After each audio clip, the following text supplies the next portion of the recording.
I'm ready to buy another home, yet I need to sell my current home before buying another one. Where do I start? This is a question I get all the time, and in this video, I'm going to share with you my best advice and tips.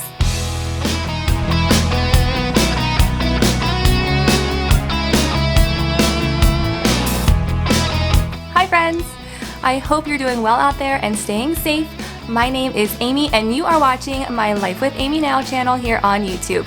I am a licensed realtor who specializes in the Northern Virginia area, but on my channel I like to talk about all things related to real estate and throw in some extra fun things here and there too. So if you are interested in learning more about things related to real estate, or you just like hanging out with me here on my channel, then you definitely have to take a moment right now, look below, hit that subscribe button so you don't miss out on any of my upcoming videos. Remember when you bought your very first home and you only had to worry about being a buyer? Now you're ready to purchase a second home, and now you have to worry about being a seller and a buyer at the same time.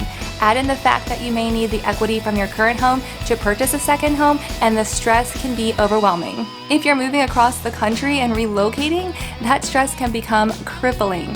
How do I know all this? Because I work with and talk to a lot of you. Let's dive into my best tips on how to survive being a seller and a buyer. Tip number 1, find a realtor. Start reaching out to real estate agents well in advance of your move if possible. All agents are not created equal, so make sure you do your due diligence and find the right agent to have with you on your side.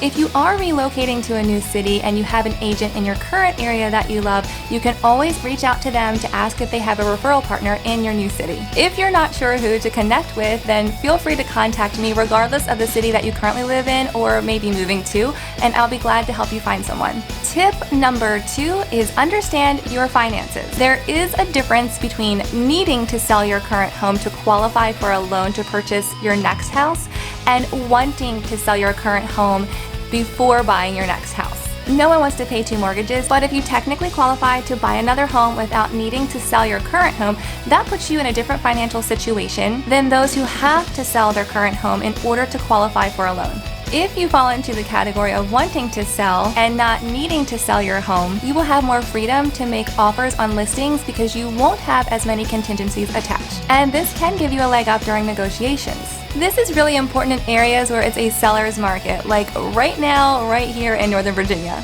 You can certainly still sell your home and use those proceeds towards the purchase of your next one, but the deal is not contingent on the sale of your current home. If you need to sell your current home in order to qualify for a new mortgage, don't worry, you're not alone. Many buyers find themselves in the same exact situation. In order to protect your earnest money deposit, the offer you're putting in on your new home will be contingent on the sale of your current home. You will likely be asking sellers to accept your offer with an additional contingency that others may not have. The sale is conditional upon the sale of your current home. When your offer is the only one and the rest of the terms are good, most sellers will be fine with this. It can get tricky in a multiple offer situation, so talk with your agent to set your expectations accordingly.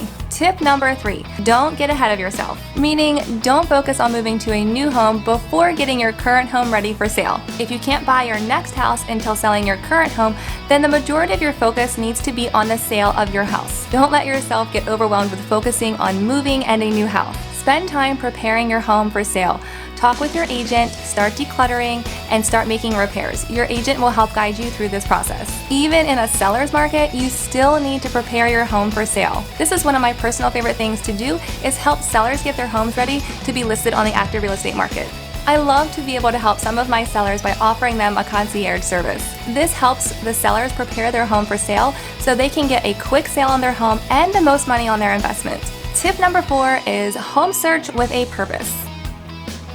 If you're relocating and you have enough time to make multiple trips to your new hometown, definitely take advantage of that. Your first trip should be an introduction trip, not necessarily a house hunting trip. Depending on your time frame, most of the homes that are currently on the market will most likely be sold by the time you're ready to purchase a new home. So stay focused on areas that you may potentially want to live.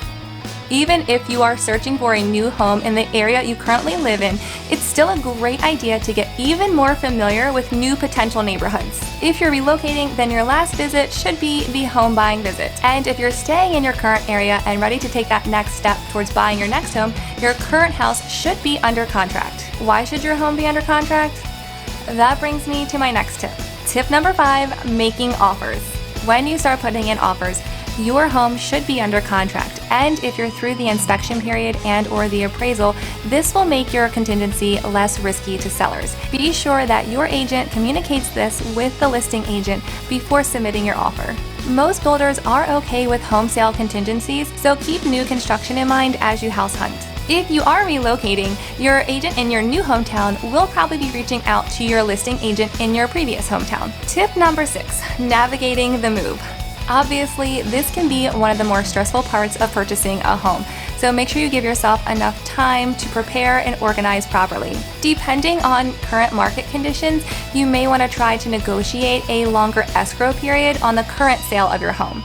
This would give you more time to find a house, get it under contract, have your mortgage loan processed, and organize your move. However, in a seller's market like we are here right now in Northern Virginia, closings are happening as quick as possible, most within 21 to 30 days. Don't forget to consult with a few moving companies to get an estimate on costs and how long it will take to get your stuff from point A to point B. Same-day closings are doable and happen all the time, but there are potential snags that can hold up a transaction. So it's important to set your expectations accordingly and set yourself up with a plan B if needed. I hope this video helps you understand how to set your expectations and prepare yourself when selling your home and buying a new home at the same time. I am always here for you, and if you want more information, I would love to connect with you. Feel free to text me or leave me a comment here on YouTube or send me a message on any of my other social media platforms, and I'll put the links for those in the description box below.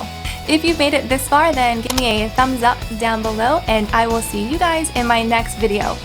Bye!